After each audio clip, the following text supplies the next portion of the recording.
ajeita aí, que o papo é todo seu. É todo seu. Escuta o coração. Solta a alma, entra no flow, na vibração. É todo seu. Do início ao fim. E aí, galera, mais um episódio do Todo Seu. Eu sou Antônio Azetti. Celcinho Júnior.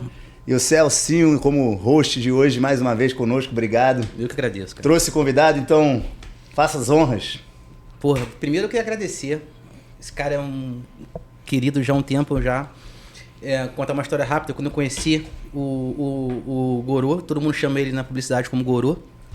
E o bacana, que foi o Calomene que me apresentou, ele falou, cara, a gente tem um amigo nosso aí, tinha um projeto junto, de uma série, quer dizer, ele gravou a série, ele me chamou pra contribuir, e ele falou, não, vamos num publicitário e tal, quem indicou a gente foi o Gui.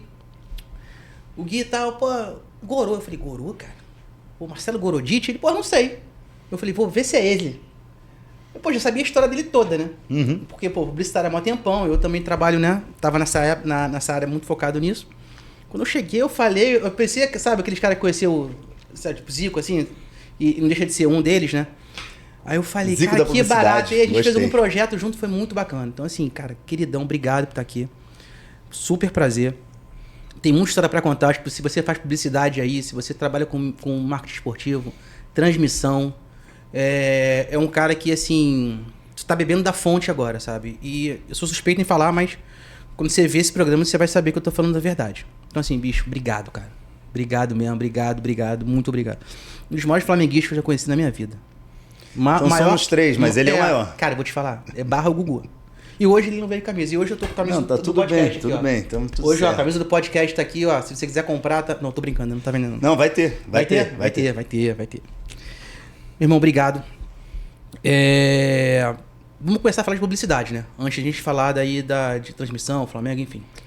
Né? A gente sabe como... Eu, por exemplo, acho que muitos sabem como a sua carreira começou. É muito competitivo pra caramba, né?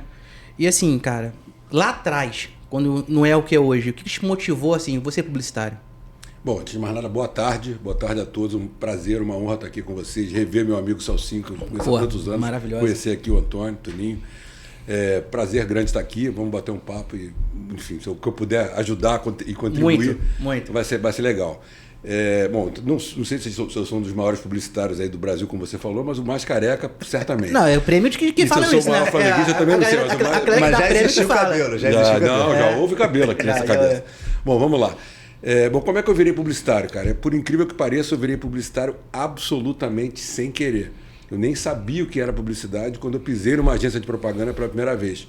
Eu comecei a trabalhar por necessidade financeira, sem formação ainda de nada, sem nenhuma formação. E fui bater numa agência, fui procurar emprego, jornal. Na época, eu procurava emprego no classificado de jornal, né? E aí, precisa de estagiário, desinibido, enfim, acabei batendo numa agência de publicidade chamada Casa da Criação, eu nem sei, acho que nem existe mais essa agência, um dos sócios faleceu até, lá na Glória, uma agência de porte, na época, bem pequeno. E lá eu comecei como estagiário, meio que um faz-tudo de tudo, né? Porque a agência de propaganda, antigamente, ela era muito departamentalizada. Tem criação é um departamento, mídia é um departamento, atendimento é um departamento, produção. Eu era faz-tudo, era quase um office boy da parada. E como eu sou intrometido, né? Comecei a tentar entrar no negócio e me apaixonei. Me apaixonei pela profissão antes de começar a fazer faculdade. E aí, sim, fui fazer faculdade, aí já fiz faculdade de comunicação, publicidade e tal. E aí, assim, a carreira começou. Do nada, literalmente do nada. E acredito eu, e óbvio, o que já mudou tanto nesse mercado de publicidade aí? Isso é um podcast desde essa só. Ih, você tem que fazer um podcast até pra hoje, falar sobre e o que ainda precisa mudar? Rapaz, aí né? é quase uma dissertação que eu vou ter que fazer agora. Porque, cara, mudou tudo. Né? Quando eu comecei na propaganda, eu sou do tempo que não é que não existia rede social, não é que não existia internet, eu sou do tempo que não existia computador. Então, eu peguei a agência de propaganda onde os layouts dos anúncios, que hoje são feitos no Photoshop, no Mac... É na mão, né, cara? Eram desenhados. Vou desenhar aqui o que vai ser fotografado, o que vai ser uma foto. Né? As letras eram desenhadas, letra a letra, do título do anúncio de revista ou do jornal. Né? Os comerciais de TV eles eram aprovados com storyboard desenhado à mão. Né? Eram quadrinhos, história em quadrinho do que vai ser o filme, para depois ir filmar. Sim. As filmagens e as fotografias eram feitas em película, reveladas, e para depois, no caso de filme, telecinar para poder editar. A gente levava 30, 40 dias para produzir um comercial de 30 segundos. Hoje, o que é feito hoje em 1 hora, talvez hoje com IA, eu fiz outro dia uma vinheta em 15 minutos na IA. Né? Então, porra, então eu peguei a transformação da publicidade inteira, aquela publicidade 100% analógica. Eu peguei a entrada dos primeiros computadores, dos primeiros sistemas de gestão de agência, dos primeiros Macs, né, que viviam dando pau o tempo todo e tal. Depois peguei a transformação. Eu comecei em 81 em propaganda, né? Bem garoto, menos de 18. Porra, data boa. E 81, comecei data bem. Boa, comecei bem.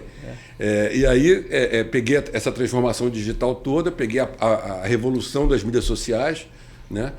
Que começou com o Orkut, que já era utilizado em propaganda, e assim a coisa começou a ir. E agora essa transformação nova, de novo, né? Quer dizer, que é a inteligência artificial, que vai mudar tudo de novo. Né? Então, assim, realmente, assim, eu peguei... Assim, eu diria que eu vivi em 4 décadas, eu tenho 38 anos de propaganda, eu considero que eu parei com a propaganda em 18, quando eu fui trabalhar no Flamengo, 19.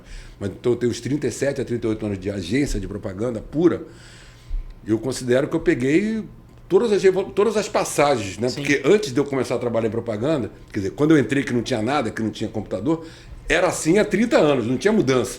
E eu peguei exatamente quando começaram todas essas mudanças. Então, mudou tudo. E ainda vai mudar muito. E agora a revolução é da IA, que vai mudar mais ainda, vai mudar tudo. E a IA vai acabar com o criativo? Não, de jeito nenhum. Porque a inteligência artificial, ela funciona a partir da inteligência do ser humano. O que eu quero dizer com isso? Para você gerar qualquer produto em IA, você tem que fazer um prompt muito bem feito. E esse prompt é a inteligência. Exato. Esse prompt, quem faz o prompt somos nós. Primeiro, nesse momento, a não sei que daqui a pouco a IA crie vida própria e crie os próprios prompts. Né? O que, na verdade, mudaram as nomenclaturas, mas escrever um prompt para o IA é basicamente o que a gente chamava antigamente de fazer um briefing. Para criar uma campanha. Uma das coisas que você falou de criatividade, eu já vi esse cara ter uma ideia assim... Quando acontece? A gente ia para reuniões, né? E a gente fazia reunião na X-Tudo. Na charutaria. X-Tudo também. Na X-Tudo, que era a minha agência na época. A gente ia para X-Tudo e tal, e às vezes vinha a galera lá com os criativos, e cada fazia umas ideias assim. Ele teve, não, além dos clientes, ele também atendia o Flamengo, ele até brincou, cara. Lembra do cheirinho? Ele, cara, vamos vender uma essência, vamos pegar. Aí ele começou, na hora, assim. Então, assim. Aproveitar a onda, né? Mas a criatividade, coisa certa. Cara, dá pra ensinar criatividade pra alguém ou é complicado? Ou você dá pra dar um direcionamento? Porque às vezes você não faz... Eu vi ali, você não fez força nenhuma. Você tem uma ideia. Tu olhou o negócio e falou, cara, vamos fazer isso. Cara, na verdade, assim, é claro que o ideal e o mais normal é que as pessoas que trabalham na área de criação das agências, elas já tenham uma aptidão natural. Mais ou menos como um artista, né? Porque, na verdade, a publicidade, do ponto de vista da ideia, da criação... a gente não pode dizer que é arte porque tem fins comerciais, sempre. Sim. Mas ela utiliza recursos artísticos para fins comerciais. Então é mais ou menos a mesma aptidão que um artista tem, só que em vez de usar para fazer arte, ele usa para um fim comercial. Mas, sem dúvida nenhuma, essa publicidade ela precisa ser exercitada e existem muitas técnicas também. Né? Muitas técnicas. E com o tempo a tua cabeça vai ficando treinada que você vai fazendo com muita rapidez, as ideias surgem com muita rapidez, porque você já tem alguns gatilhos, que quando você ouve um briefing ou um prompt, como se diz hoje, né, você já tem alguns gatilhos que geram ideias. Né? E existe até as questões das histórias de agência, eu tenho várias, de falta de ideia. Que acontece também, às vezes, você tem, porque é ideia com prazo, né? Você tem que entregar, né? aquele negócio de tal e não surgiu a ideia. Aí, meu irmão, não tenha dúvida. Na época a gente sempre falava assim, faz um comercial aí, não estou tendo ideia nenhuma. Mete uma criança, mete um cachorrinho, ou então faz um jingle e vambora, que funciona. Quando não tem ideia, até quando não tem ideia, tem como tem técnicas para você resolver o problema, entendeu? São as ferramentas que você São as ferramentas que você trabalha. Exatamente. Como qualquer uma profissão, né? Qualquer profissão. São os macetes, toda profissão tem macete. Todo mundo tem macete. É isso aí. Bom, vamos falar do quê? Flá TV? Eu, sou suspeito. Já pode? Já tá na hora a produção? Eu acho que pode. Então vamos embora. E aí, como é que nasceu essa Flá TV? Em que momento você percebeu que podia transformar uma televisão de um clube? E só uma... Me ajuda? Não, e só uma coisa que assim... No maior clube do mundo que até então não tinha isso, né? Com certeza. Então, assim... Outros clubes já tinham, né? Exatamente. Então, assim, acho que foi um... Eu falo isso nele, ele é um cara pioneiro em muitas coisas que ele já fez. E mais uma, né? Porque, assim, pô, não tinha rede social na época. Sim. Não foi só a Flá TV, né? Então, conta aí, cara. Essa história é bem Bom, vamos bacana. lá. Na verdade, tudo isso também aconteceu meio que sem querer, né? Para ser honesto. Né? Na verdade, eu sempre digo que, cara, Deus foi muito bom para mim, porque eu tive muitas oportunidades. Né? Eu realmente vim do nada, eu comecei, as oportunidades surgiram, eu fui crescendo, eu tive a oportunidade de ir para fora do Brasil, de voltar, tive a oportunidade de ganhar prêmios na publicidade no mundo inteiro, de dirigir agências de enorme porte, de morar em São Paulo anos, voltar, enfim. E em 2018, como é que eu cheguei no Flamengo e como é que é a minha história no Flamengo, que realmente também é legal. Em 2018, eu sofri um acidente de motocicleta, que é uma das minhas paixões. Estava internado no hospital, tinha quebrado 4 costelas, uma clavícula, perfurei o pulmão, estava todo ferrado, na verdade. Internado no hospital, fiquei no CTI até. E aí eu estava meio de saco cheio da propaganda nesse momento. Eu falei, cara, eu vou vender agência, estou cansado. Essa transformação digital era uma coisa que eu me adaptei, eu sabia fazer, mas eu não curtia fazer. Sim. Justamente porque eu era da época que fazer um comercial, você tinha tempo para ter ideia, para apresentar, para aprovar, tinha grandes diretores, você tinha grana para produzir. E a transformação digital mudou a velocidade e mudou, na minha opinião, a qualidade. Né? Até por causa da emergência, você está sempre com emergência na rede social. E eu achava aquilo chato, aquilo não me dava o prazer que eu tinha tido. Ali eu já tinha ganho praticamente tudo, já estava bem realizado na propaganda. E eu tinha um sonho pessoal de fazer cinema. Sim. Inclusive foi aí que eu te conheci. Sim. Numa dessas minhas tentativas de fazer cinema. E eu estava pensando, acho que eu vou vender a agência, vou para os Estados Unidos, vou estudar produção em Los Angeles. Quando eu voltar, eu vejo o que eu faço. Só que aí eu estava internado no hospital, saí do hospital, fiquei um período de cama ainda na casa da minha mãe, porque não tinha como, eu estava sozinho na época, eu estava solteiro, como de novo estou, e estava na casa da minha mãe lá, ainda me recuperando, e me aparece lá o Gustavo Oliveira, que era um concorrente meu de agência de propaganda, ele era diretor-geral da FCB, uma agência americana, e diz, Gorô é como o mundo me chama, claro. Né? Acho que a última pessoa que me chamou de Marcelo foi minha mãe, que já faleceu. Então, ele chegou na minha casa e falou, olha, na casa da minha mãe, falou, Gorô, temos uma missão no Flamengo. O Gustavo, ele era do grupo inicial de 2013 do Bandeira, que eu não fazia parte, não tinha nada a ver com o Flamengo. Eu era conselheiro do clube, mas nem frequentava muito as sessões, que eu achava meio chato. Mas sempre fui da arquibancada, né? Sempre fui aqui, né? Da arquibancada, da tatuagem e tal. Porra, e ele só uma coisa, tá? Não é só o futebol, não. É basquete, onde tiver Flamengo, ele tá. Até futebol americano, sem entender a regra, ele tá. Mas enfim, aí ele chegou na minha casa e falou, agora temos uma missão, temos que tirar o Bandeira. E eu realmente não gostava da gestão do Bandeira, achava que tinha muitas falhas e tal. E ele falou, olha, a gente tem um candidato que vai se lançar, isso era em setembro, a eleição era em dezembro, a gente tem um candidato, que é o Rodolfo Landim, que você conhece, conhecia lá do clube, que também ele era conselheiro, e é um cara conhecido, foi presidente da Petrobras, tudo. E eu falei, isso é uma missão, e me convidou para fazer a campanha, a minha agência fazer a campanha dele para presidente. Eu falei, Gustavo, por que você não faz a campanha? Você também é diretor de uma agência. Não, mas a minha agência é americana, não sei como é que eu vou botar um clube de futebol, não sei se eles vão querer fazer. Lá é tua, né? E assim, depois possivelmente eu vou virar VP, vão dizer que eu estava fazendo conflito de interesse e tal. Eu falei, tá bom, vou fazer, fiz de graça. E nós ganhamos, assim, com uma margem gigante, digamos assim, de lavada. E aí, uns 4 ou 5 dias depois, o Gustavo me chama na casa dele e fala, eu vou ser o vice-presidente de comunicação e marketing e eu queria que a sua agência atendesse a conta do Flamengo. E aí eu falei, caraca, bicho, eu nunca ouvi falar de uma agência de propaganda atendendo um clube de futebol, que um clube de futebol contratasse uma agência de propaganda. Não tem. O que seria isso? Eu já tinha feito alguns jobs para o Flamengo em 2014, 2015, mas jobs específicos. O Flamengo não tinha dinheiro para nada e eu fiz uns jobs fiz alguns comerciais de TV de graça para o sócio-torcedor. Inclusive o próprio BAP, que é atual presidente, que na época era o VP de marketing, com ele que eu conversei e fiz esses comerciais de graça para o Flamengo. Mas nunca assim uma conta contínua, de ter uma relação contínua de agência com o clube de futebol. E aí eu falei, Gustavo, o que é atender a conta do Flamengo? O que a gente faz? Porque vocês não vão ficar fazendo comercial de TV toda hora, não tem isso. Né? Não tem fazer anúncio de revista, de jornal, não tem isso. Não, você vai fazer a gestão das mídias sociais. A sua agência vai cuidar das mídias sociais do clube. Aí eu falei, tudo que eu queria fugir na propaganda e ir embora para os Estados Unidos, que eu queria fugir disso, vou fazer. Mas é Flamengo. Aí não teve jeito. Aí Flamengo, porra, se ele me dissesse que tinha um cargo lá para mim de lixeiro, eu ia topar. É quase um sacerdócio, né? E aí eu falei, beleza, vamos embora. Começamos a atender a conta do Flamengo, começamos com as mídias sociais. O Flamengo, naquela época, tinha 6 ou 7 perfis nas redes, né? Entre Facebook, X, né? Que é Twitter na época, Instagram, YouTube, parará. Eram 7 perfis, porque tinha o perfil do Flamengo e o perfil Time Flamengo, que era o perfil dos Esportes Olímpicos. E era isso. A gente começou a fazer, colocamos alguns funcionários lá dedicados dentro do clube. Eu meio que deixei, eu tinha 2 sócios na agência, falei, sócios, cuidem dos outros clientes que eu vou largar tudo e vou ficar só no Flamengo. Eu já queria sair, então vou ficar só no Flamengo, cuida do resto.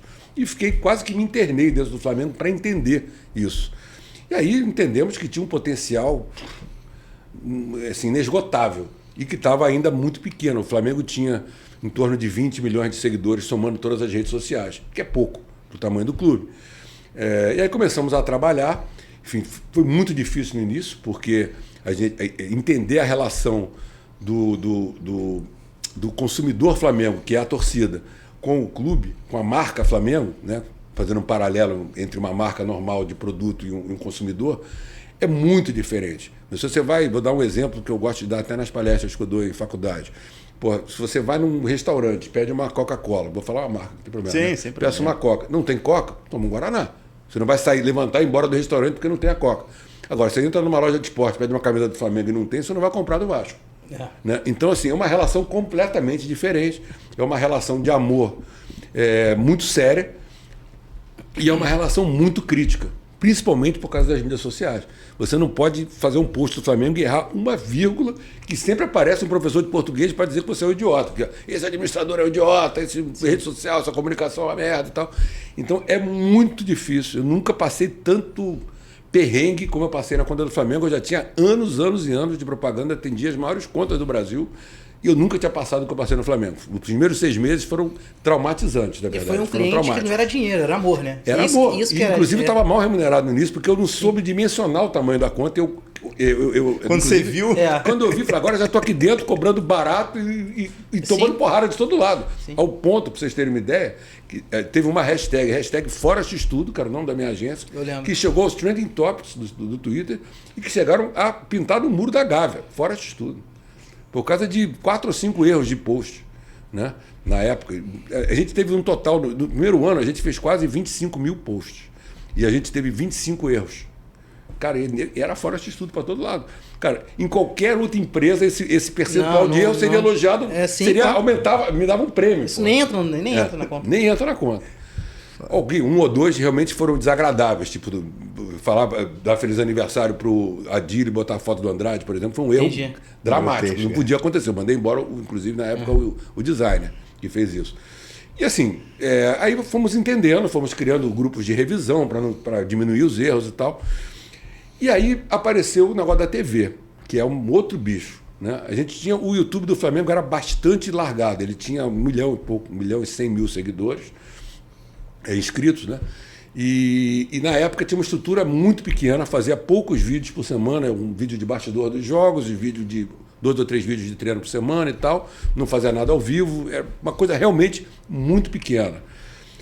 E como no Flamengo, na gestão do Landim, tudo que se buscava, uma das coisas que mais se buscava eram novas receitas, né? Porque sempre, historicamente, num clube associativo, quem banca tudo é o futebol, Sim. Né? E aí tem que bancar todas as áreas, as receitas todas vendem futebol, ingressos, venda de jogador, marketing, camisa e tal. Eu falei, como é que a gente consegue botar dinheiro aqui na comunicação sem depender tanto do futebol, né? E aí surgiu a ideia de a gente investir na Flá TV, de a gente investir na TV do clube. Por quê? A monetização das outras redes é pequena, do YouTube já é maior. Agora até com essas novas métricas até piorou, mas era uma boa monetização na época. E além disso, como era uma coisa bagunçada, eu falei, se a gente organizar isso aqui, transformar isso aqui numa grade Tem de uma TV, receita boa aí, né? você consegue vender patrocínio como a TV Globo vende. Sim. Por que não? Pô, você tem um potencial de público gigante. Sim. Né? E aí foi isso que a gente fez. A gente deu uma organizada, criou uma grade, criou programas fixos com horários certos de ir ao ar, tudo bonitinho, e começamos, e a coisa começou aí. E aí veio o Jorge Jesus no futebol, que também, pô, um pouco de sorte ajuda. Claro. Veio o Jesus, sorte da TV, não do clube. Ele fez um trabalho dele bem pra cacete.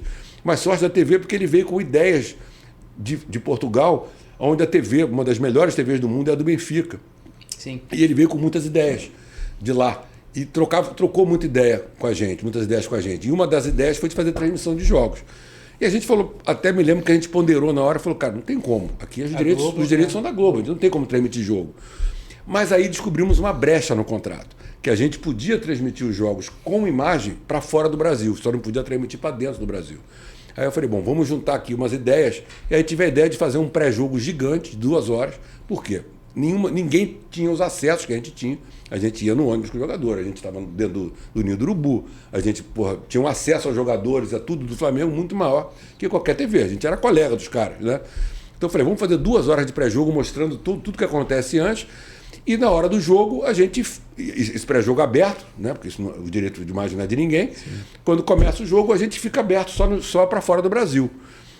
E aí contratamos locutor, montamos uma estrutura toda, contratamos uma produtora especializada em transmissão ao vivo, porque a produtora que trabalhava com a gente era uma produtora que fazia vídeos gravados. Sim.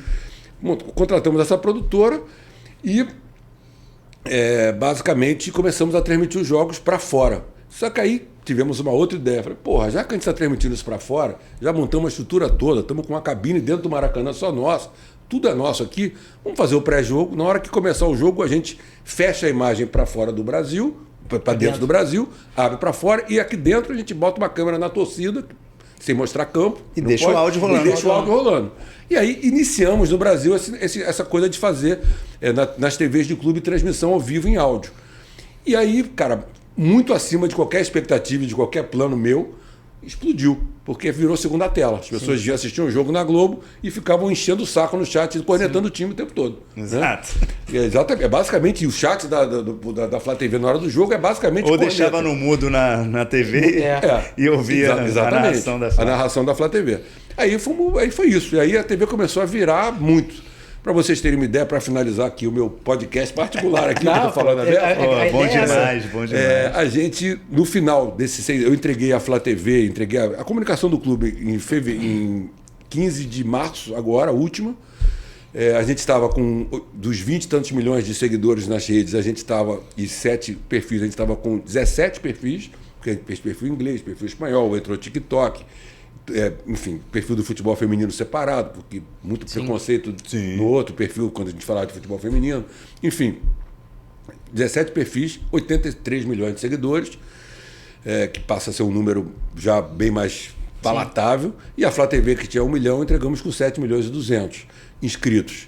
E em termos de visualização, chegamos em vários meses a ser líderes mundiais em visualizações. E como inscritos, terceira maior do mundo. Perdendo só para o Real Madrid e para o Barcelona, quando começou, não estava nem entre as 10. Né? Passamos os ingleses, franceses, todos eles. Claro que para isso importou os resultados, né? O futebol indo bem, tudo ajuda, tudo vai bem no Flamengo. Claro. Né? Importa o tamanho da torcida. Certamente eu nunca conseguiria fazer isso num clube com uma torcida menor, mas teve um trabalho aí e a TV aconteceu. E a TV, a partir do segundo ou terceiro ano, ela passou a não ter nenhum investimento do clube mais, passou a ter receitas todas de patrocínio e de AdSense, pagando a operação toda. Para você ter uma ideia, no final eu tinha 82 funcionários só na TV, considerando os funcionários diretos da minha empresa, que era tudo terceirizado. Eu era contratado como PJ. Que eram todos os contratados meus eram os locutores, comentaristas, repórteres, todos eram contratados meus, e mais as 2 produtoras. Tinham 4 caminhões de unidades móveis à disposição, que a gente transmitia tudo. Futebol de base, futebol feminino, basquete, judô, ginástica artística, remo, tudo. Qualquer modalidade, todas as modalidades esportivas do Flamengo. Quem jogou bola ontem com a gente foi o Marcelinho. Pô, gente finíssima. Gente Marcelinho, boa demais. gente Ele boa virou demais. E sabe comentarista jogar do bola, Sport hein? TV. Sabe jogar bola. Pô, eu já Sabe, cara? falei, chama o Olivinha também. Ah, é, Olivinha, cara. Não, Olivinha, tá convidado. Olivinha. Olivinha. É, Olivinha. O Olivinha joga É? bola, foi o meu centroavante no time da Flá TV, que a gente fazia um time que disputava a Copa 7 Sim, com as sim. outras TVs. Foi artilheiro do campeonato, Vou inclusive. parar ele lá na Ele é escola, bom, que é, joga bola. tá estudando na escola das E é crianças. o cara mais gente Vou boa parar do ele, ó. mundo. Olivinha, tá convidado, hein? Então, falando, e assim, você falou uma coisa que você tava por exemplo, eu trabalho com num festival e não é sempre que eu tô perto de algum cantor, né? É muito difícil chegar perto dessa galera. Uhum. Mas quando você chega nos bastidores, por exemplo, teve uma vez que eu fui fazer uma ação num camarim do Pouco Mundo, eu vi o Maroon 5 passando. O Adriano Lavigne do nosso lado, já conheci o prazer de conhecer o Rod Stewart e tal, assim, muito maneiro. E isso é uma coisa que, cara, é difícil pra caramba, né? Sim. E você tava nos bastidores, praticamente 2019, que foi um ano mágico, Foi incrível. né? Foi uma parada. Quem é flamenguista aqui em 2019, né? Inesquecível. É inesquecível. É assim, foi um ano realmente mágico pra quem é flamenguista. Tem alguma coisa que marcou muito? Não só falando de 19 não, mas tem alguma coisa muito dentro dessa cobertura que você fez, em todos esses anos que te marcou, foi assim, isso aí, pô, papai, obrigado por eu estar aqui. Tem alguma coisa assim? Cara, várias. Ó, várias, né? Várias. Acredito também. Várias, cara. Numerar uma só deve ser Bom, difícil. primeiro assim, é muito diferente você fazer um trabalho, porra, pro clube Só uma que coisa, você desculpa ama, te cortar. Claro. Esse cara, ele também tava em Lima, ele viaja também, muito doido. Legal. Ele vendeu o carro que o pai dele tinha dado pra ele, o pai dele parou de falar pra ele ver o Flamengo No Japão. no Japão. Porra, sensacional. A história dele é muito boa. Ele vendeu o carro e foi pro Japão. Foi a primeira coisa que eu vi na minha vida. Eu imagino que tenha sido isso mesmo. aí. Mas, cara, vivi histórias inesquecíveis, né? Bom, primeiro assim, eu acho que eu peguei a época de ouro do Flamengo, né? Peguei a maior gestão da história do clube, né? Em termos de futebol, foram 2 Libertadores, 2 brasileiros, 2 Copas do Brasil, 4 cariocas.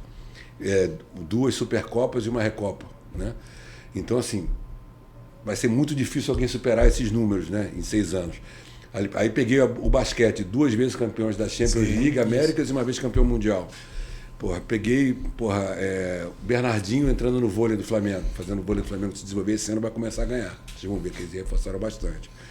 Peguei o Remo, que não ganhava há 8 anos, o Botafogo era campeão há 8 anos, o Remo ganhou todos os títulos que disputou nesses 6 anos que eu estava lá.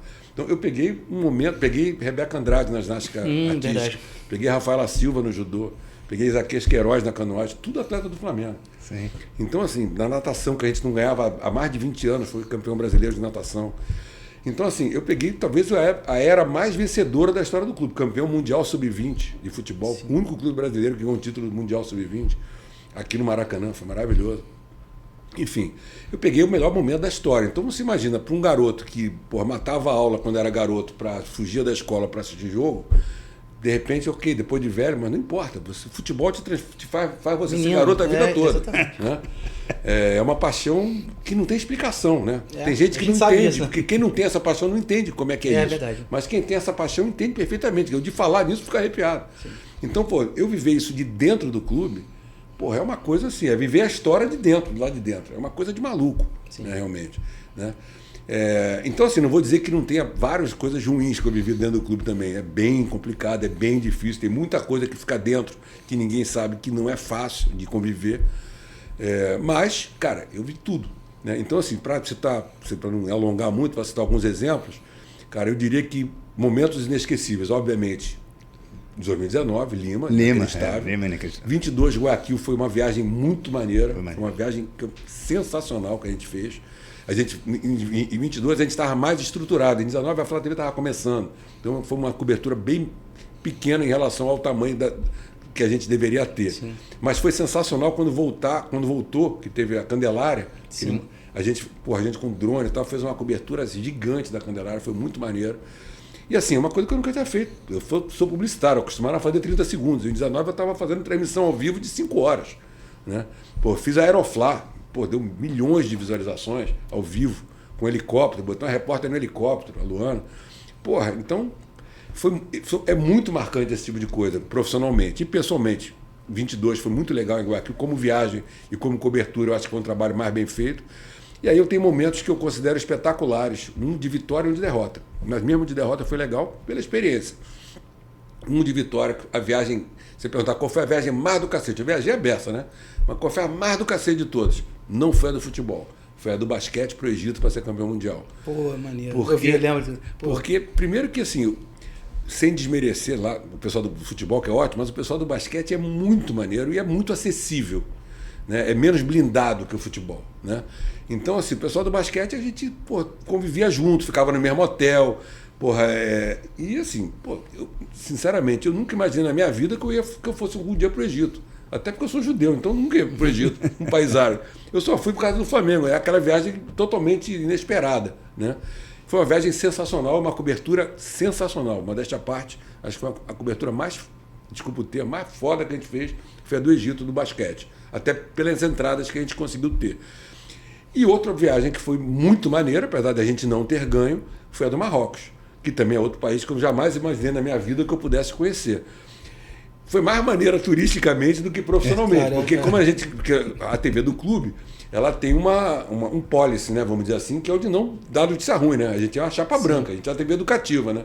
Sim. Então, perdeu o primeiro jogo, acabou a cobertura, né, bicho? Tudo que a gente publicasse era para tomar porrada. Né? Exato. Então a gente ficou uma semana entre o primeiro e o segundo jogo passeando no Marrocos. Né? Somos dois. Uma bela viagem de turismo. Você foi, que é um país lindo, né? Sensacional, lindo, sensacional. E eu tinha que ficar até o final, porque eu tinha que voltar com o time, a gente voltava no mesmo avião. Tá bom, então eu fiquei lá passeando. Frio do cacete que fazia lá.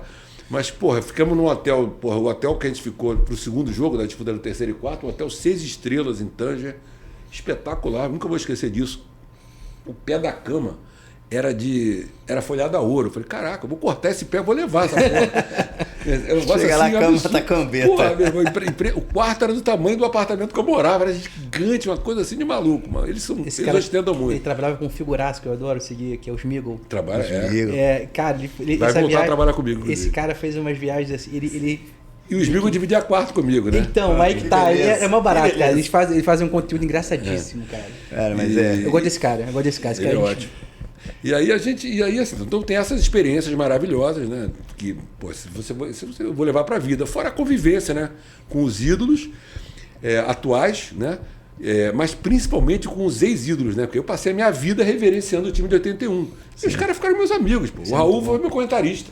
O Flávio foi comentarista na Flávia TV há 2 anos. O Atilson foi comentarista nosso também 1 ano. Gente boa, amigo. Ele virou amigo de se falar. Aquela coisa que sonho de garoto. Você nunca imaginou que você vai conviver com esses caras. O Zico me chama de gorô, sabe quem eu sou. O Zico saber quem eu sou. Já vale, né? Valeu a vida. Valeu a vida, pô. O Adílio, que faleceu, era espetacular. O Andrade. O filho do Adílio é nada. Eu sei, conheço. O Moser, figuraça, brincalhão. Andrade. Então, cara, você conviver com esses caras, a gente fazia a cobertura do Zé Aldo, quando ele lutava no UFC aqui no Brasil também, ficou amigo. Que é flamenguista doente, ele, o Pantoja. Então, esses caras todos ficaram amigos. Então, você conviver com essa turma é uma experiência, sensacional. Dos jogadores de futebol, eu diria que o Davi Luiz é o que ficou mais chegado a mim, um cara espetacular, diferente, assim, totalmente diferente dos outros, como pessoa, falando, né, como jogador, todos eles têm ótimos jogadores. Então, a convivência é muito legal, nesse aspecto, muito bacana mesmo. Experiência de vida. Não, e tem... Flamengo é Flamengo, né? Complicado falar. Então, trabalhei um pouquinho no Flamengo no futsal também, aí já vou entrar para um outro tema um pouco mais digamos... Deu aula pro Vini. Conturmado. É mesmo? Eu trabalhei com futsal sub-13 lá, na época que... época da Patrícia. Sim. E aí ia virar pro... Muito minha amiga, eu gosto Exatamente. dela. Aí essa o meu presidente é injustiçada no clube. Verdade. Muito injustiçada no clube. Ela ajudou muito, principalmente a parte dos esportes olímpicos. Exatamente. Né? E o futsal tava meio que perdido ali. Mas enfim, e aí nessa época, eu lembro bem, que aí vai linkar com o que eu quero, no tema que eu quero entrar, é que chegou uma ordem lá pro nosso diretor de futebol, na época era o Zanetti, se não me engano. Zanelli. Que foi o vice-presidente agora, o Vitor Zanelli. Brother. Então, o filho dele era do time, sub-13, ele tava ali e nós fomos campeão. Nós ganhamos um time que, poxa, a molecada do Flamengo não chegou, mas a molecada adversária chegou. Então foi bem legal. Na verdade, chegou, o Rafael, que tá no Chapecoense hoje. Um abraço pra ele aí. Gente boa demais, Rafaelzinho Canhoto. E aí chegou uma ordem lá pro clube, nós éramos 17 ou 18 funcionários no grupo ali do futsal, chegou uma ordem pro nosso chefe lá, só vão ficar 9. Política, né? Vai mudar, faz parte. Faz parte. E aí, no mesmo período, eu recebi uma proposta para um clube rival e acabei indo, porque na minha cabeça, cara, eu sempre fui um cara de classe média, trabalhei muito, e aí falei, cara, vou ajudar, vou ajudar os meus amigos, que tinham uns caras que dependiam daquilo ali. Né? Enfim, fui seguir minha vida e tudo mais. Mas o que a política acaba atrapalhando no contexto geral para você conseguir... Sei que hoje o Flamengo é um exemplo de profissionalismo, né? Perante alguns outros, né? Mas eu sei que todos estão trabalhando para melhorar isso. Mas o que isso consegue atrapalhar para a gestão ficar mais moderna, para as coisas evoluírem? Cara, eu acho que, claro que existem diferenças entre as gestões, até de posicionamento e de como lidar com a gestão anterior, né? Existem claramente diferenças sobre isso. Mas assim, a política do Flamengo, ela de certa forma, ela é muito parecida com a política do Brasil, né? Cada um que entra quer começar tudo de novo. É verdade. Isso não é legal, né? E isso foi uma coisa que eu, sinceramente, não quero aqui puxar sardinha para aquela gestão para a qual eu trabalhei, que foi a gestão do presidente Landim. Eu acho que uma das poucas gestões que não jogou fora tudo que a outra fez foi a do Landim. O Bandeira fez a gestão. Num primeiro momento, o grupo político era um grupo que o BAP, o Landim, todos eles eram do mesmo grupo político, que, inclusive o Bandeira, que entrou no final, na verdade, porque teve um problema lá. Sim. Quem é flamenguista conhece essa história. Só que em 2015, quando o Bandeira teria que não ser candidato para ser o Valim, que era o combinado, eles, enfim, tiveram uma cisão, o Bandeira acabou sendo reeleito, e aí a boa parte desse grupo, do grupo original de 2013, saiu. O Landim e o BAP saíram, o próprio Valim, uma galera saiu. O Tostes, o Gustavo Oliveira, todo mundo saiu. E aí viraram oposição e voltaram em 2018 com o Landim, que foi a gestão da qual participei diretamente. Quando a gente entrou em 2018, eu me lembro que os funcionários do clube, aí estou falando mais de funcionários, né? Sim. O termômetro, né? Ficaram apavorados. Pô, vai trocar todo mundo. É sempre a mesma coisa. E eu me lembro que, pelo menos na nossa área, na área que eu estava mais diretamente, que era a comunicação e o marketing, mudou muito pouca gente. A gente foi mudando depois. Porque aí, assim, profissionalmente foi reavaliando alguém que não servia para uma função ou para outra. Mas nem mudou todo mundo. Tem gente que ficou com a gente até o final, que veio lá de trás, da Patrícia, do Landim. Inclusive, o diretor de comunicação do Landim era o cara da Patrícia, lá de trás, que era o Bernardo Monteiro. Amigão, profissional de ímpar. Então, assim, eu acho que a gente trocou pouca gente, fez poucas mudanças. As principais mudanças da gestão do Landim foram no futebol, que era exatamente o ponto fraco da gestão do Bandeira. Onde que o Flamengo não foi vencedor na gestão do Bandeira. Né? Toda a diretriz econômica e financeira que era necessária foi cumprida, mas ela foi traçada em 2013 pelo próprio Landim, que foi quem planejou financeiramente a reestruturação financeira do clube. Ele era o VP de planejamento em 2013. O Bandeira cumpriu isso, mas no futebol ele não foi vencedor. Né? Então mexeu-se muito no futebol. E o futebol, no primeiro ano, já começou a vencer até além do que da expectativa. A gestão atual, que é uma cisão também da gestão do Landim, né? O presidente atual, é o BAP, né? Que é o BAP, ele era da gestão do Landim lá atrás. Sim. E tal. Ele rachou, né? Alguns vice-presidentes do Landim foram para o lado do BAP, outros continuaram com o Landim para tentar a eleição do Rodrigo Duns, que era o candidato do Landim, porque o Landim até não poderia mais estatutariamente se reeleger, ele não pode se reeleger mais do que uma vez. Ele realmente entrou e durante a campanha tinha um discurso de que não ia mexer muito para ficarem tranquilos e tal, e na verdade ele saiu tesourando o Flamengo todo, trocou todo mundo. Eu, assim, de pessoas de um nível de gerente para cima, eu acho que só ficou o Felipe Luiz, que não tinha como mandar embora. O resto não ficou ninguém, foi departamento médico, scouts, a base mudou todo mundo embora. Mudou todo mundo. A base, o último VP foi o Zanelli, inclusive, sim, que ganhou tudo. Exato. Talvez o VP da base mais vencedor da história do Flamengo. Basquete, esportes olímpicos, trocou todo mundo. Na comunicação, no marketing, ficou muito pouca gente.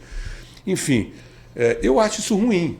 Acho isso ruim porque acho que, assim, fica parecendo que a gestão anterior era uma droga. Agora pega os números, pega os resultados financeiros e esportivos. A gestão foi espetacular. A gestão Landim deixou o clube pronto, com um time de futebol pronto. Tanto que as contratações que ele fez, o Danilo já estava conversado, já estava acertado na gestão Landim, já seria contratado de qualquer maneira. O outro, o Juninho, né, que acho que talvez não tenha sido uma contratação tão bem sucedida. E Agora sim fizeram uma boa contratação, que foi o Jorginho. O resto do time é o time do ano passado. Sim. Né, que agora vai começar a sair um monte de gente. A gente acho que já se imaginava que depois do Mundial alguns fossem sair. Mas é o time do ano passado. Então o time estava pronto. A base estava pronta. Desmontou e não está ganhando. Parou de ganhar. Porra, a comunicação e o marketing estavam voando. A Flá TV estava voando. Entendeu? Então, assim, não vou dizer que as decisões da gestão atual foram todas erradas, que também não quero ser injusto. A contratação do João Guilherme e da Dani Boaventura na Flamengo TV, eu achei muito bom. Não entendi por que mudar o nome. Achei isso aí, mudar de Flá TV para Flamengo TV, para mim não fez o menor sentido, mas eles devem ter alguma explicação, alguma motivação para isso. Eu não consigo enxergar nenhum motivo para trocar o nome de uma TV que se consagrou durante 6 anos. Mas, ok. Agora, a contratação deles dois, muito bom. É um caminho de crescimento, trazer grandes nomes. A gente não tinha orçamento para isso antes. Agora tem. Porra, beleza. Eu já até tinha conversado com o João Guilherme ano passado, mas ele tinha contrato lá, não tinha como ele vir. Tentei contratar ele para fazer um jogo para a gente, na verdade, que era o jogo da final do Sub-20, que a gente ia transmitir com a imagem. A Flá TV transmitiu com a imagem. Aí eu tentei trazer ele, mas ele estava, acho que na Paramount, não foi liberado. Então, assim, 2 grandes contratações, mas em compensação eles não estão transmitindo nada. Eles pararam de transmitir base, fazem eventuais jogos Sub-20, não fazem todos, não fazem mais 17, não fazem mais 15. Esportes olímpicos não transmitem nada. Quer dizer, eles mudaram todo o conceito de uma TV que, na minha opinião, estava dando certo. E cresceram alguma coisa por causa da contratação desses nomes, mas pouco. Era para crescer mais. Então, assim, não vejo... eu acho muito ruim essa troca, mas eu acho que isso tem a ver com política, tem a ver com vaidade, enfim. Essas coisas que, infelizmente, são humanas, são do ser humano, mas não são boas, porque o ser humano é imperfeito. Essa é uma das maiores imperfeições. Não, e você falou em mudança, né? Que o Toninho estava falando de mudança também. Não só a gestão mudou, como o torcedor mudou, né? E você é aquele torcedor que vendeu o carro do Cura Máximo em 81 para ir para o Japão, e é o cara da arquibancada que você virou o executivo do clube. Ele é sócio, ele é conselheiro, né? Ele nunca saiu do Flamengo, acho que nunca vai sair, mas o torcedor mudou também. Muito. Eu sou do tempo que a torcida se manifestava na arquibancada. Sim. Né? Eu não sei se o torcedor mudou ou se os meios de comunicação mudaram a forma como o torcedor reage às coisas. Sim. Né? Eu sou da época que o torcedor, ele basicamente aparecia nos jogos, ele aparecia na porta do clube e às vezes pulava os muros para enfiar porrada em jogador quando estava muito ruim, né? E basicamente através da exceção de cartas, né, dos jornais, né? Essa era a forma que os torcedores tinham para se manifestar. As mídias sociais transformaram o mundo em tudo, inclusive na forma de torcer. E ganharam uma importância muito grande. Todo mundo sabe de tudo, né? Todo mundo sabe de tudo. E existe o fenômeno dos influenciadores, que mudou o jornalismo esportivo completamente. Né? Existe, e é isso, né? Todo mundo comenta tudo, todo mundo é dono da verdade, todo mundo tem coragem de falar tudo, porque não está no tete a tete. Eu vejo muitas coisas nas redes sociais que eu duvido que alguém falasse na frente, falasse pessoalmente. Mas todo mundo é macho, né, nas redes sociais. Né? E aí é isso, né? A rede social virou uma cornetagem diária. E, infelizmente, as mídias sociais elas entraram no dia a dia das pessoas de um jeito que elas efetivamente têm influência no clube. Eu já vi jogador ser contratado na rede social e já vi jogador ir embora por causa de rede social. Né? Prefiro não citar nomes, claro. Mas depois eu falo em off. Já vi eleição, né? O Trump ganhou nos Estados Unidos pela rede social. Né? Então, será que se influencia nos Estados Unidos na eleição do presidente lá, como é que não vai influenciar no clube de futebol? Influencia muito. Né? A rede social derruba gente, derruba pessoas. Né? Um vazamento para um influenciador ou para um jornalista, e aconteceu esses dias, cria uma crise gigante. E criou. Criou. Quantas crises como essa eu vivi? E cria. Mas ficava dentro do vestiário, vamos dizer assim. Antigamente as coisas não saíam do vestiário. Hoje é muito difícil não vazar informações. Quem acompanha o Flamengo no dia a dia nas redes, vê a quantidade de vezes que a escalação vaza 3 horas antes do jogo, quando o técnico só quer divulgar 1 hora antes. E 3 horas, 4 horas antes já vazou a escalação, porque alguém lá de dentro vaza. É complicado, não é fácil fazer essa gestão. O Flamengo chegou já no final da gestão, nos últimos 3 anos da gestão, 4 anos, a gente tinha a nossa comunicação, inclusive a comunicação do futebol, que tinha um gerente muito competente, que é o Vinícius Castro. e que muitas vezes foi injustiçado, porque ele tinha que dizer não muitas vezes para jornalista, para influenciador, fazia parte da função dele, que conseguia ainda travar muita informação, mas é muito difícil. Muita informação indesejada, né? Claro. Mas é muito difícil. Hoje em dia é muito difícil. Quando você trabalha com... É passional o negócio, né? Totalmente.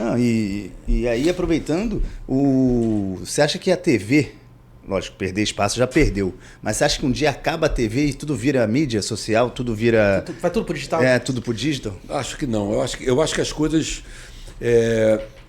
as linguagens, elas eram antagônicas e elas estão cada vez mais se aproximando.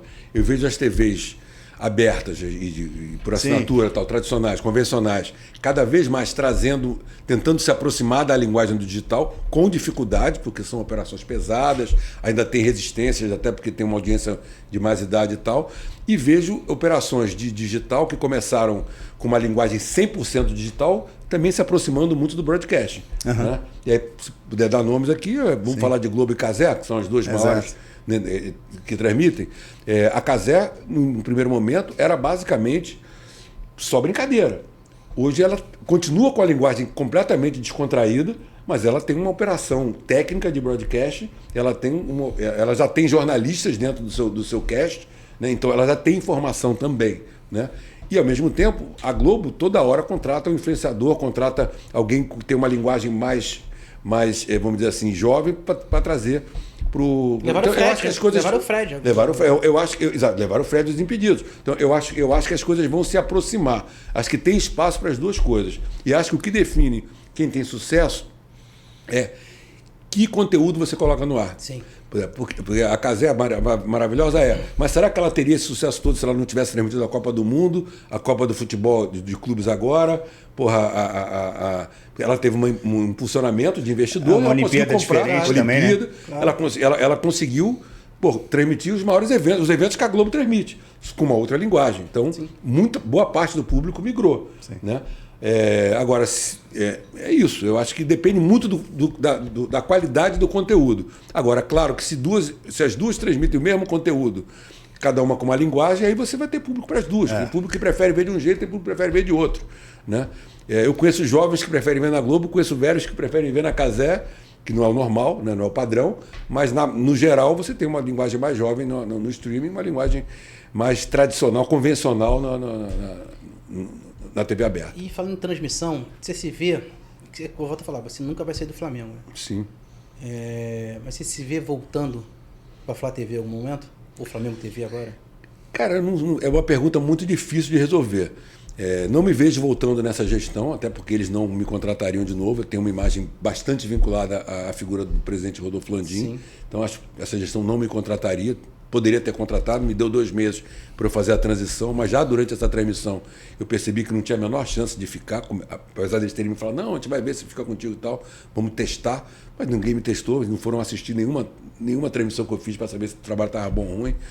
Então, foi basicamente uma transição até eles montarem a equipe deles para poder assumir. Então, acho que dificilmente eu voltaria nessa gestão. Se o grupo político do presidente Landim, ele mesmo ou outro candidato desse grupo político voltasse e me convidasse, é possível que eu aceitasse voltar. Depende, obviamente, de como eu estiver na ocasião. Se eu votar, não sei se eu vou estar vivo, pô.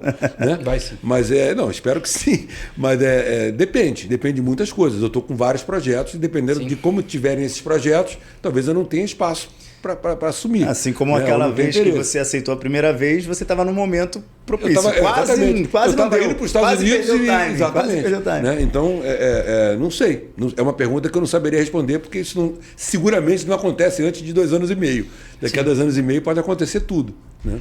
E se você encontrasse o Gorô lá do início, lá da época do papel, lá da época dos classificados, o que você falaria para esse Gorô? Vai fundo que, porra... assim, vai dar certo. Vai dar certo. Eu diria, não sei, você pergunta... Alguém já me fez essa pergunta uma vez, eu fiquei também sem saber responder.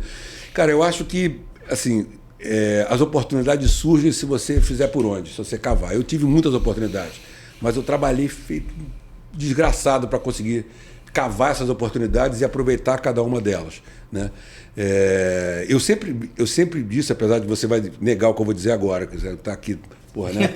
Já falou porque eu sou o maior de todos, não sei o quê. Não, eu sinceramente nunca me achei um cara com um talento natural absurdo. Eu sempre achei que o que eu consegui foi muito mais com transpiração do que com talento. Porque eu conheço caras que trabalham muito menos que eu e que ganharam muito mais do que eu, inclusive dinheiro. Mas porque os caras que têm sacadas que eu não tinha na época, mas eu transpirei muito para chegar lá. Não, é porque assim, eu tô falando que um dos melhores não foi eu que falei. Se você botar Marcelo Goroditi e ver com a premiação, ver tudo que ele ganhou até hoje, é notório, né? Então, eu não tô inventando, né? Isso que é bacana. E maneira a tua humildade também com relação a isso, porque é um mundo muito competitivo, né, cara? E um querendo pegar o outro, não tem, né? Tem aqueles falsos amigos, né? Que você tem que dar tapinha nas costas. E aí, não, vou fazer com você. E tá pegando um orçamento teu, tá pegando uma ideia tua e alguém vai e desenvolve. Né? Essa é a parte ruim. Já passei por muitas dessas, de pegar uma ideia e de me pedir entrar numa concorrência. Antigamente, quando você entrava numa concorrência de propaganda, você levava a campanha pronta, Sim. praticamente. E aí, se você não ganhasse, você jogava no lixo. Quantas vezes eu vi essa campanha que perdeu entrar no ar com meia dúzia de mudanças para dizer que é outra? Era o risco do negócio, né? Posso fazer Mas é ruim. Uma pergunta ruim. que tá no script aqui? Bora. Ele passou por muitas coisas, né? Você acha que a Beth vai virar um cigarro? Bela pergunta. Eu peguei propaganda de cigarro e peguei quando foi proibido, né? E porra, Sim. quanta gente perdeu grana com isso, sim. porque eram os maiores anunciantes do Brasil. A Souza Cruz era o maior cliente do Brasil e eram campanhas milionárias. Me lembro que os comerciais de Hollywood lançavam músicas. Sim. Bandas foram lançadas com comerciais de cigarro Hollywood, né? E aí, de repente, parou, acabou, né? As Bets, elas já teve uma mudança, né? Elas, até o ano passado, elas tinham uma questão tributária que era muito favorável a elas praticamente não pagavam imposto. E elas, estavam praticamente bancando as televisões, bancando a mídia e bancando os esportes todos no Brasil. Sim, tudo. Já diminuiu, porque com a nova regulamentação que saiu em janeiro, com a taxação de várias coisas, uma taxação alta para as bets e várias proibições, várias limitações, já diminuiu muito. Hoje, você leva uma proposta na bet, que antigamente você levava e saía para o abraço, sabia que eles iam aprovar tudo. Hoje os caras já analisam, já pensam, já recusam muita coisa. E eu acho que no ano que vem vai reduzir ainda mais. Na verdade, eu não acho que as bets vão deixar de ser anunciantes, porque isso seria a contramão do mundo, porque no mundo todo as bets anunciam. Sim. No Brasil vai ser proibido. Né? O cigarro não, o cigarro é proibido quase no mundo todo. Né? As bets não. Né? Então acho que não vai ser proibido, mas acho que vai ser muito regulamentado e muito vigiado. Né? E acho que tem que ser mesmo, porque a bet ela pode se transformar num vício tão grave quanto uma droga. Não, é porque eu fiz essa pergunta aqui, porque até mesmo por ideologia aqui, espiritual também, não sei se me sentiria bem anunciando uma bet, alguma coisa assim. Não é decisão também minha, né? Tô aqui falando também que eu tô do seu, então você pode falar. Então, tem 2 sócios aqui vendo, que eu sou um convidado. E tem pessoas no mercado hoje que já não querem, né? Então, assim, que não foi o que aconteceu com cigarro. Que cigarros, todo mundo fumava antigamente, né? Nos anos 80 as pessoas fumavam dentro de casa. Sim. E tal, então ele foi, né, vendo que realmente estavam passando mal, mas é mais uma pergunta minha mesmo, porque está se falando tanto sobre isso, né? E hoje, por ideologia, né, as pessoas já não querem mais fazer, porque todo mundo tem vontade própria agora, né? E tem pessoas não que só escolhem. ideologia, né, Celcinho? Também você vê casos que acabam com o seu salário ali, então é meio que uma ideologia. Sim, né? e tá muito perto da gente, assim. Exato. Tem pessoas perto da gente Então, que caralho. Muita gente. Tem atletas que fazem e atletas que não fazem, Exato. por exemplo. Isso o futebol tá, né? Se você tá vê. no Tá nicho, né? literalmente muito Né? ligado nisso. Então, assim, tem pessoas aí que são brilhantes, né? O Bruno Henrique, o Paquetá, tal. Espero que não dê nada, espero que tenha sido uma confusão, mas pô, caramba, sabe? E não vejo o Bruno Henrique fazer pro irmão dele ganhar 3 mil reais. Também não vejo. Até hoje é meio uma complexo. história que eu Não vejo entendo isso, muito bem também. sabe? Não faz né? sentido. Pô, Conhecendo ele, convivido com ele, e não assim, imagino. um cara, pô, não precisa, ele não precisa disso. Como o Paquetá também não precisa disso. Exato. Sabe? Então, assim, bom, tomara que isso se resolva na edição porque, minha. assim, por um lado, né? É que tudo tem o lado bom e o lado ruim, né, cara? Sim. Claro que tem o lado ruim, mas tem o lado bom também. O que você vê de ex-atletas que não tem grana e que viraram garotos de propaganda de bet e estão conseguindo fazer um pé de meia de novo. Legal. Então, assim, tá ajudando muita gente, tá dando mercado para muita produtora, para muita produção, tá sustentando a mídia. E assim, eu acho que as bets, elas obviamente deram uma puta inflacionada nos patrocínios dos clubes. Acho que nenhuma empresa normal paga o que as bets pagariam para botar sua marca nos clubes. mas isso aproximou o futebol brasileiro, aumentou o potencial dos clubes brasileiros de contratar atletas que não teriam condição de contratar. Exato. Entendeu? Então, assim, isso não pode ser negado também. O Flamengo não teria o time que é o remédio que dá efeito colateral. Exatamente. O Flamengo não teria o time que tem se não tivesse uma PixBet na frente pagando 3 ou 4 vezes mais do que o patrocinador anterior pagava. Entendeu? Sim. Então, assim, não dá para negar isso. Agora, são os efeitos colaterais. Aí você tem que, através de regulamentação, através de regras, né, tem que criar um negócio novo, né? Você tem que criar a regra do jogo. E aqui, eu tô falando aqui como Celcinho, tá? Eu não tô falando em nome do todo o seu podcast, pelo contrário. É opinião própria, entendeu? Então, não deixa a proposta estar na mesa pra gente pensar também, né? Você já quer... Essa decisão é sua. Exatamente. Mas o propósito é esse, todo seu, né, Guru? Como você já sabe, ele tá aqui para trazer, na nossa época, a gente chamava de teste vocacional.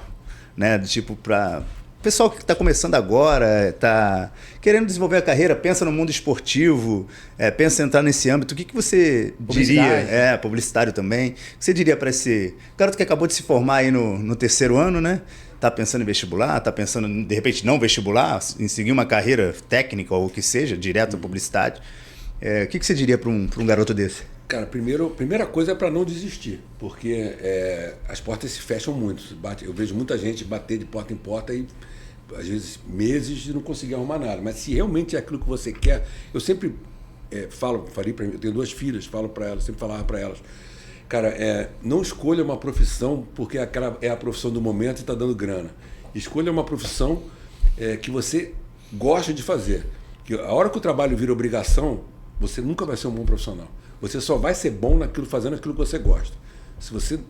E o mercado é competitivo em qualquer área. Medicina, engenharia, qualquer área é uma competição danada, é uma puxação de tapete danada. Então, para você vencer essa competição, você tem que gostar do que você faz. Se você gosta de comunicação, de publicidade, ou se você gosta de esporte, gosta de jornalismo esportivo, de marketing esportivo, insiste. Insiste porque em alguma hora a porta vai abrir, uma fresta que seja, tu entra. Se você for bom, você vai se dar bem. Está preparado. Então, assim, a persistência, eu acho que se eu pudesse dar um conselho, eu estou dando um conselho que eu dava para minhas filhas. Persistência. Persistência é a regra, é o nome do jogo. Mas o mais difícil, muitas vezes, é descobrir o que você gosta. Porque hoje o leque de opções é muito grande.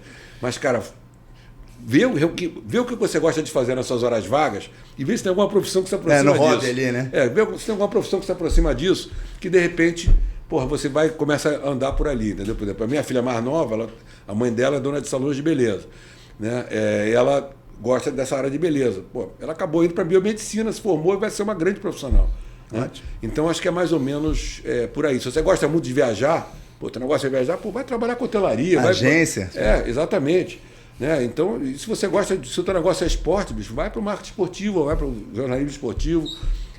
Se o negócio é comunicação, publicidade, é ter ideia, vai para publicidade. Mas insiste, não desiste.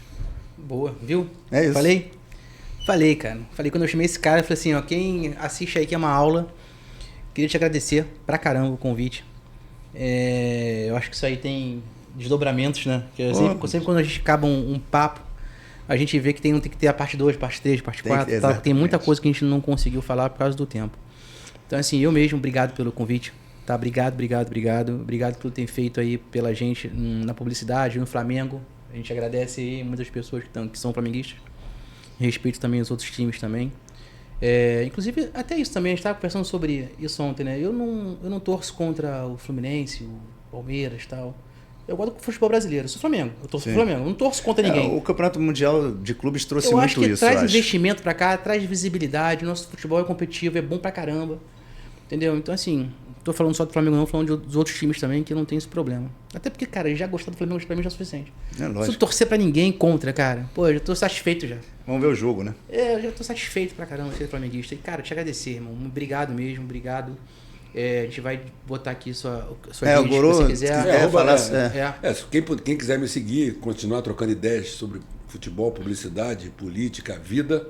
Cinema, que se você entrar na minha rede social, o que mais tem é crítica de ele cinema. Ele é bom, ele dá umas dicas boas de série. Eu sou viciado em cinema e série. E faz o comentário. Inclusive, já viu o Raul Seixas? Tô vendo, tô no terceiro episódio. Espetacular. Dentro da cabeça dele, aquilo ali pra mim. Exatamente, parece que você tá dentro da cabeça dele vendo o filme. Muito bom. Mas enfim, Quem quiser me seguir nas redes, @Gorodit. Escrever o Gorodit não é fácil, vou pedir para vocês colocarem um letterzinho aí, porque o Gorodit é complicado de escrever. @Gorodit, o meu Instagram, que é a rede que eu mais uso. Tem Facebook, X, tudo, mas eu basicamente uso mais o Instagram. TikTok não dá, que não dá pra fazer dancinha, não vai rolar. Também não. Vai ficar esquisito. Tá ruim pra gente. Também não. Ainda não dá, mas a gente tá ficando mais sério agora. E assim, fica de olho, porque eu tô entrando em alguns outros projetos bem legais, né? Maravilhoso. Logo, em 15 dias já vai ter um na mídia aí. Opa. E tem mais uns 3, estou fazendo filmes também.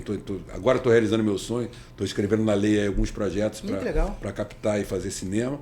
Enfim, então fica ligado aí que vem novidades boas. Putz, muito legal. Adorei aqui o papo, cara. Adorei. Muito legal, Muito obrigado. Obrigado.